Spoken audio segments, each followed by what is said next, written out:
Assalamualaikum warahmatullahi wabarakatuh. Perkenalkan, nama saya Joko Rianto, mahasiswa PPG dalam jabatan Angkatan Pertama tahun 2021 Universitas Negeri Semarang. Nomor induk mahasiswa 1301021005. Prodi Bimbingan dan Konseling, asal instansi SMA 1 Bandar Mulang Kabupaten Pemalang.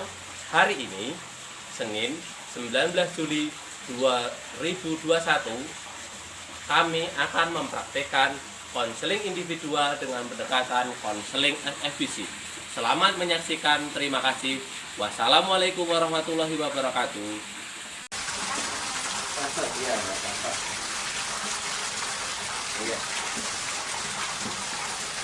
Gimana kabarnya Mbak Dani? Baik ya, alhamdulillah. Tadi kesininya sendiri atau dengan orang lain? Iya, lancar ya? Oh iya. Oke Mbak Dani, bagaimana kegiatannya apa ini?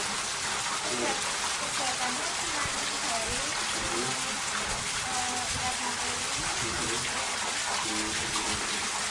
Ya, terlibat di MKS ini sekolah enggak ini? Oh iya. Oh iya.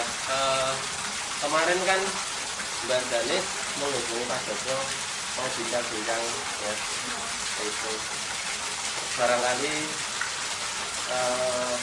untuk kegiatan ini insya Allah siap. Cuman ini ya, untuk waktu konselingnya kita batasi waktunya. Pak Joko kebetulan ada waktunya sekitar 40 menit ya. Bisa disepakati nggak? Oke. Terima kasih sebelumnya. Oke. Baik, Mbak Dani pernah konseling? Pernah konseling ya? Oke, kalau pernah, saya akan memperjelas saja bahwa yang namanya konseling itu adalah proses bantuan yang diberikan oleh konselor dalam rangka untuk memecahkan permasalahan individual ya, maupun perorangan dari siswa-siswa semuanya. Ya, dalam proses konseling ini nanti Mbak Danis saya persilahkan untuk mengungkapkan permasalahan-permasalahan yang ada di dalam diri Mbak Danis ya, dan tidak perlu khawatir apa yang kamu sampaikan itu tidak akan saya bicarakan dengan orang lain karena itu menjadi kerahasiaan kita dan tentunya karena kamu datang ke sini dengan sukarela ya, dengan permohonan sendiri itu sebagai salah satu asas dan kita dalam konseling ini ada asas penormatifan ya, ada etika dan sebagainya. Bisa dipahami Mbak? Oke, kalau begitu apa yang mau kamu bicarakan Mbak Dani? sebenarnya saya sekarang itu dalam masa-masa Bingung? Bingung apa itu? tentang masa depan Terus? saya kan sudah kelas 12 dan pikirannya kalau SMA kan kita insya Allah lanjut kuliah. Tapi saya itu bingung, saya nggak tahu mau kuliah di mana, jurusan apa, saya belum tahu. Karena ilmu tentang universitas saya kira masih sedikit. Oh, jadi dari apa yang kamu utarakan tadi bahwa kamu merasa bingung ya, kamu saat ini sudah kelas 3, tentunya ingin melanjutkan ke perguruan tinggi, tetapi kamu bingung mau masuk di mana ya, dan jurusannya apa begitu? Oke Mbak Danis ya. kamu bisa menceritakan lebih detailnya kebingungan kamu itu di sisi apa saja? Silakan. Saya bingungnya itu saya bingung mau tulis lagu apa. Terus orang tua itu keinginannya ada bertentangan sama keinginan saya. Jadi saya bisa saya pengen ke A, orang tua pengen ke B. Jadi kamu bingung untuk memilih jurusan. Kemudian katanya tadi kamu bilang bahwa keinginan orang tua ada sebuah perbedaan dengan diri kamu, sehingga itu juga akan membuat bingung diri kamu begitu. Oke. Sebenarnya kalau dalam masa pemilihan karir kamu, apa ya sebenarnya apa yang kamu inginkan untuk ke depan, sebenarnya jurusan apa yang kamu inginkan sebenarnya? Kalau saya kan saya itu hobinya gambar. Saya pengen suka ketemu desain aja. Saya itu pengennya jadi seorang arsitek. Ada arsitek ya. Tapi kalau orang tua saya pengennya saya itu jadi dokter. Terus kan itu sesuatu yang berbeda. Yang satu di dunia kesehatan, yang satu di kayak apa. Terus saya itu takut juga, takut kalau saya bisa memenuhi keinginan orang tua. Saya takut ada orang tua juga. Dari apa yang kamu sampaikan tadi, kalau saya bisa membuat sebuah kesimpulan bahwa kamu sebenarnya pengen jurusan arsitek begitu ya, karena hobi kamu senang menggambar-gambar ya, ingin apa ya istilahnya mewujudkan sebuah hobi itu ke dalam sebuah profesi begitu. Tetapi orang tua kamu juga mempunyai sebuah keinginan bahwa mereka menginginkan kamu itu menjadi seorang dokter begitu. Keinginan orang tua kamu itu apakah punya alasan yang mendasar yang menjadikan mereka itu kamu Ganis kamu harus jadi dokter ya gimana kan seperti itu. Mungkin barangkali ada hal yang membuat orang tua kamu itu seperti itu.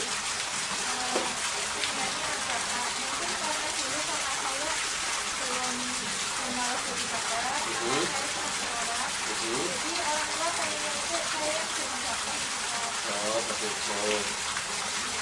Sebenarnya keinginan orang tuamu sebenarnya bagus juga ya. Ya ingin menjadi kamu meneruskan apa istilahnya apa ya keinginan ya cita-cita dari orang tua untuk menjadi dokter, walaupun diri kamu itu juga punya keinginan untuk menyalurkan bakat kamu, minat kamu tentang arsitek begitu ya. Ya. Oke, kalau begitu coba kan tadi kamu keinginnya jadi arsitek, cita-cita kamu juga seperti itu, hobi kamu sudah ke sana. Kira-kira ya kita bahas nih kelebihan dan kekurangan kamu itu apa saja. Mungkin barangkali kamu memahami diri kamu itu sosok yang seperti apa.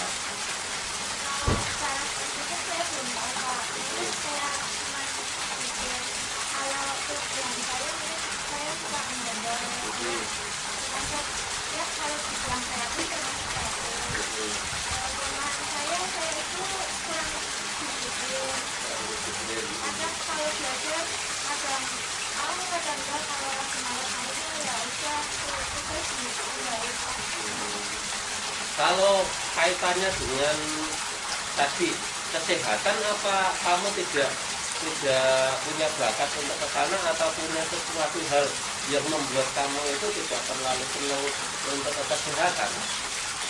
Sebenarnya saya juga membantu orang.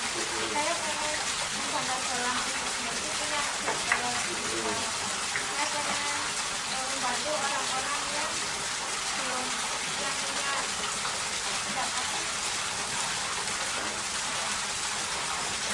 orang-orang yang tidak berkebutuhan tapi masih bisa dokter. Ya, sebenarnya kamu punya pribadi yang bagus sebenarnya, punya jiwa sosial yang bagus untuk kesana. Dan juga mungkin barangkali itu kan salah satu potensi yang ada di dalam diri kamu dalam semacam itu. Jadi dalam hal ini ya saya menyimpulkan Mbak Danis bahwa kamu sebenarnya ada sebuah kebingungan untuk bisa mengungkapkan antara keinginan kamu untuk masuk ke arsitek ya dengan mewujudkan keinginan orang tua untuk kamu bisa sekolah di kesehatan begitu. Nah, begitu ya, kebingungannya begitu. Kira-kira ya dalam proses konseling ini apa yang kamu inginkan?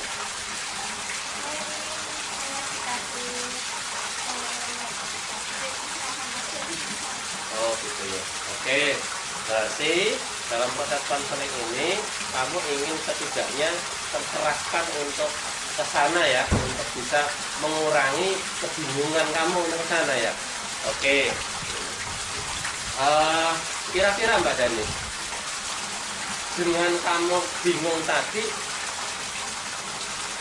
usaha apa yang sudah Mbak Dani lakukan untuk ke sana? Artinya untuk mengkomunikasikan antara keinginan kamu yang ingin kamu itu kuliah di arsitek untuk menyalurkan hobi kamu, bakat kamu dengan keinginan orang tua yang mereka terobsesi untuk ada sebagian ataupun kamu sendiri bisa masuk ke kedokteran karena orang tua itu ada sebuah keinginan untuk anak salah satunya ke situ, tetapi belum terwujud, baru kakaknya yang di kesehatan satu begitu. Ya, ada upaya untuk ke sana nggak untuk mengkomunikasikan?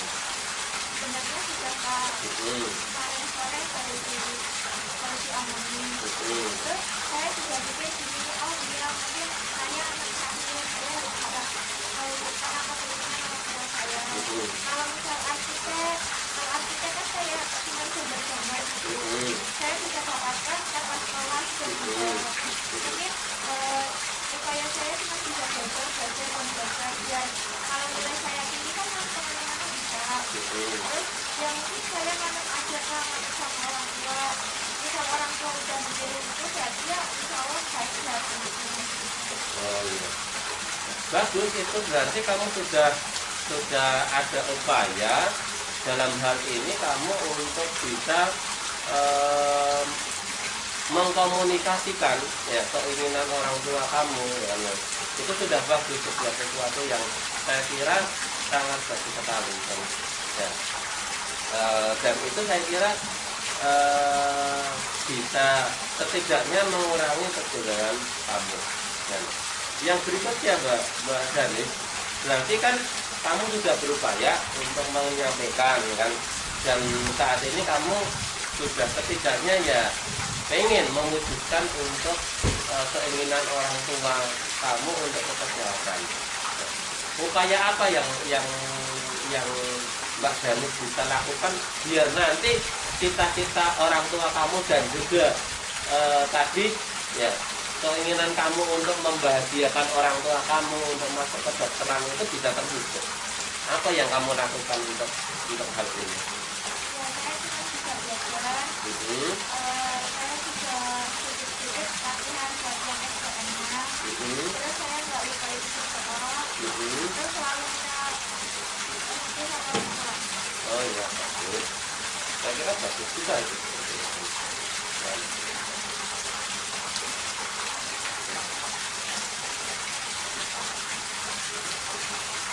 Ini dulu ya. Oke. Saya lupa apa ini tadi.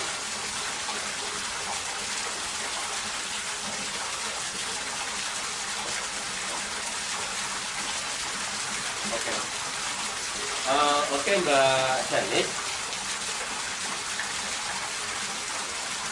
Kalau kita buat ya skala kira-kira Mbak Janis kan tadi merasa bingung ya. Kalau seandainya saya itu tidak diterima ke perguruan tinggi ya, masuk ke kedokteran ya, ataupun kesehatan bagaimana, kan seperti itu juga ya. Ya, skala 1 menunjukkan angka kebingungan kamu. Ya, skala 2 naik sampai 10 itu adalah angka kebingungan kamu yang paling tinggi. Kira-kira pada skala mana kamu saat ini? Saya 4 ya. Oke Mbak Janis. Sekarang kita bahas ya, kaitannya dengan kebingungan kamu untuk ke depan itu, kira-kira saya bisa masuk enggak ke perguruan tinggi melalui jalur kena PTN ya, semacam itu kan. Pasti kan targetnya kena PTN begitu ya. Kira-kira upaya apa yang Mbak Janis lakukan supaya kamu itu nanti bisa diterima untuk ke sana?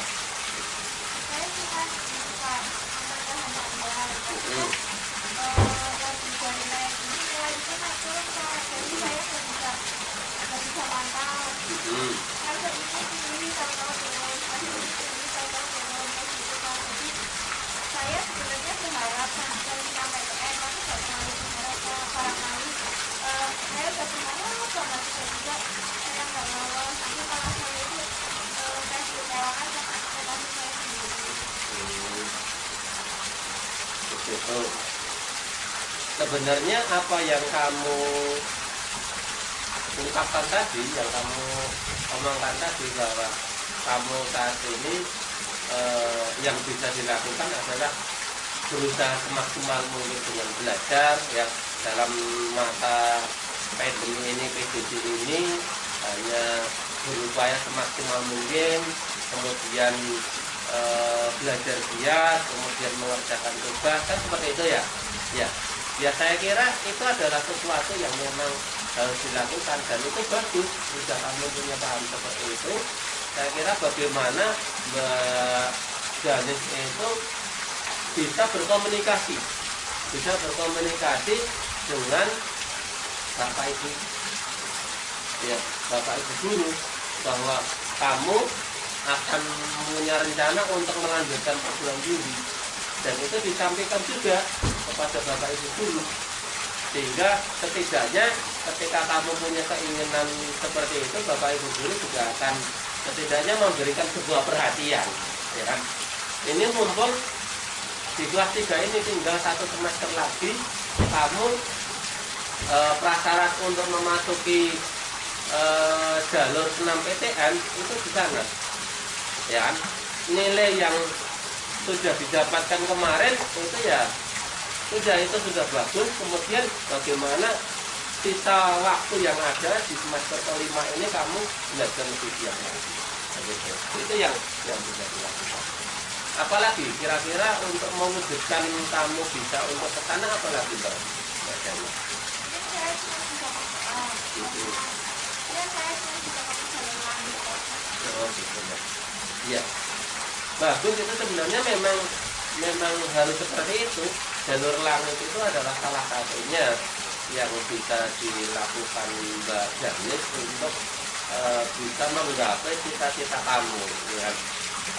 Saya berikan contoh kemarin itu ya, yang Mbak Safa ya kan, yang dia itu sebenarnya secara akademis sebenarnya tidak terlalu bagus-bagus amat, tetapi tidak menyangka dia itu bisa masuk ke perguruan tinggi negeri, dan itu masuk ke kedokteran juga kan, semacam itu di UI.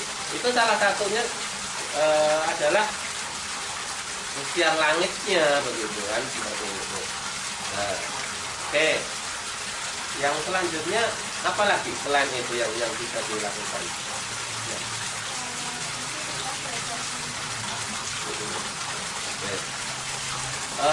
kira-kira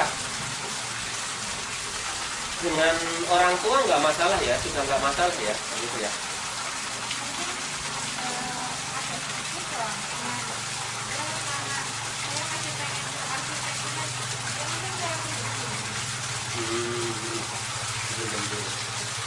Tapi kaitannya dengan arsitek itu kan kamu juga punya keinginan. Kamu sampaikan nggak keinginan kamu untuk ke sana?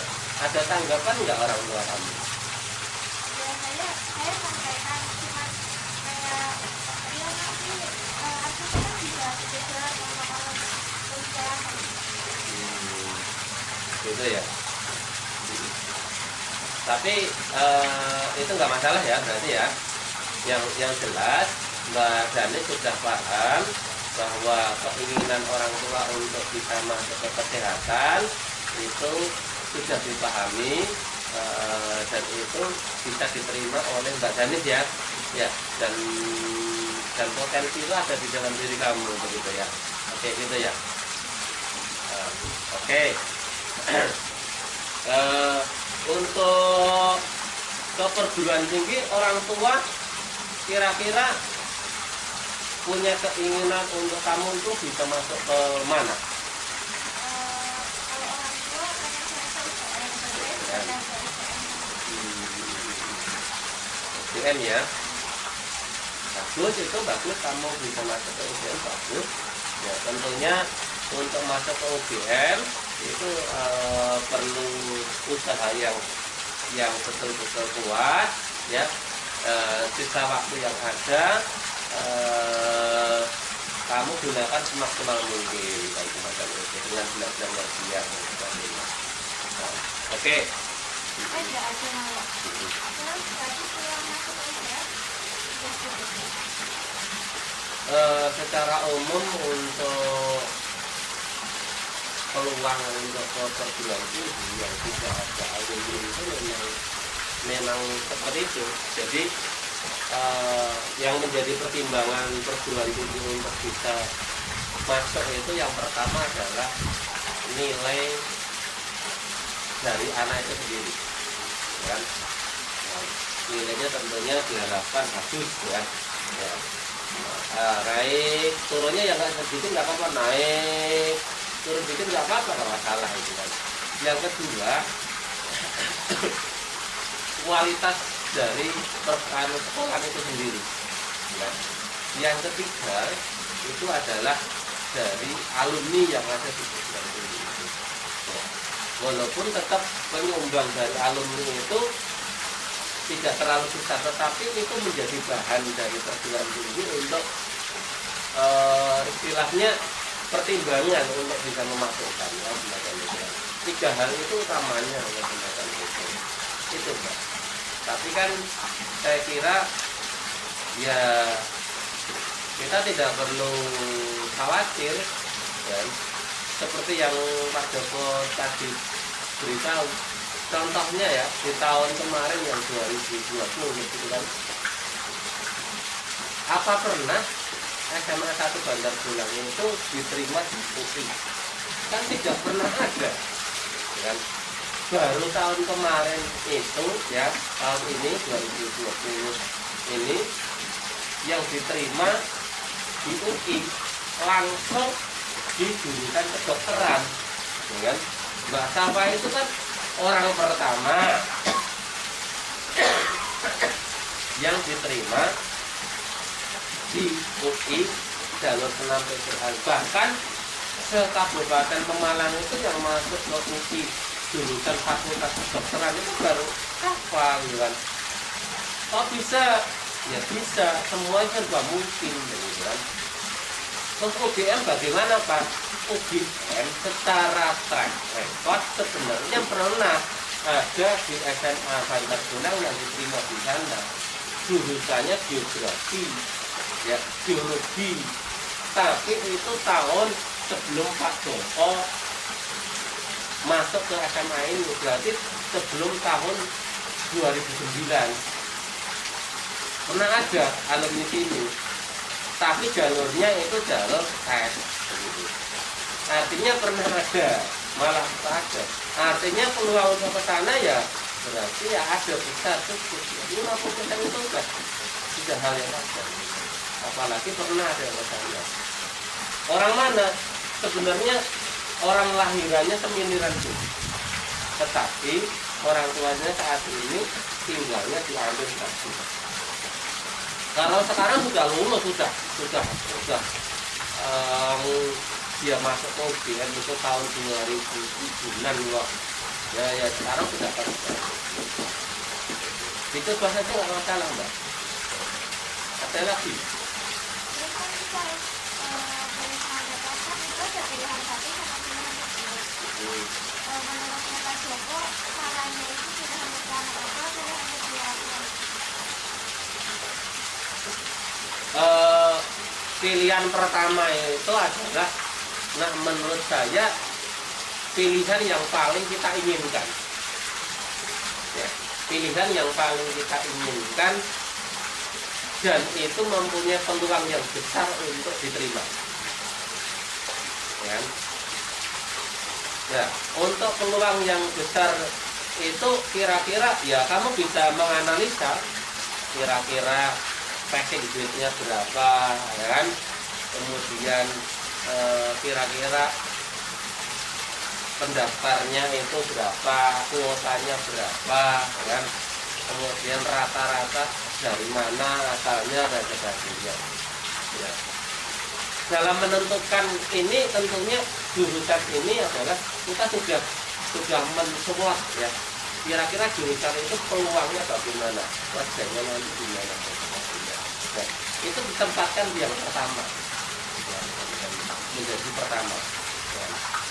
Syukur-syukur dilihat di jurusan itu yang pertama ini yang punya peluang yang besar, yang jarang diminati orang, itu justru malah diterima. Tapi jarang diminati ini tentunya kadang-kala berlawanan dengan keinginan kita. Tapi kalau pengen seperti itu ya tepatkan jurusan yang pertama. Pilihan pertama itu adalah yang mempunyai keinginan kita yang paling besar, ya paling besar ditempatkan di situ, dan yang mempunyai peluang untuk kita. Baru berikutnya pilihan kedua itu adalah yang skala kedua.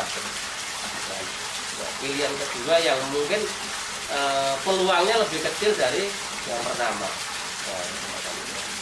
Dan ini kalau dalam aturan itu boleh di luar rayon, kan?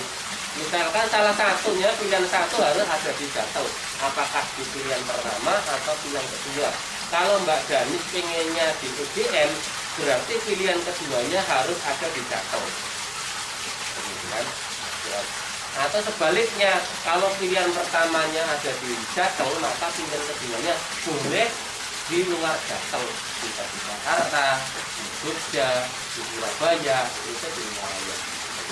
Bisa dipahami ya? Nah, apalagi Terus nilai yang buat PTN itu yang dilapor atau yang ada yang di entry pada waktu senam PTN itu adalah nilai yang ada di rapor, nilai pengetahuan. Semua mata pelajaran itu di entry kecuali muatan lokal bahasa Jawa. Ya, semua yang baik yang lintas minat, peminatan, nah itu dikirim ya melalui nanti di PDSS Pangkalan Data Sekolah dan Siswa. Nah, yang ngirim siapa? Yang ngirim ya tim IT dari sekolahan. Nah, nanti tinggal kamu terima ya. Dan apa ya istilahnya rekomendasi dari sekolahan ini bisa tidak dan bisa berjalan. Kalau sudah lolos tahap pertama, baru yang berhak untuk mengikuti perguruan tinggi yang ini baru bisa daftar. Terus gimana lagi? Sambil diminum sih, ini jajannya.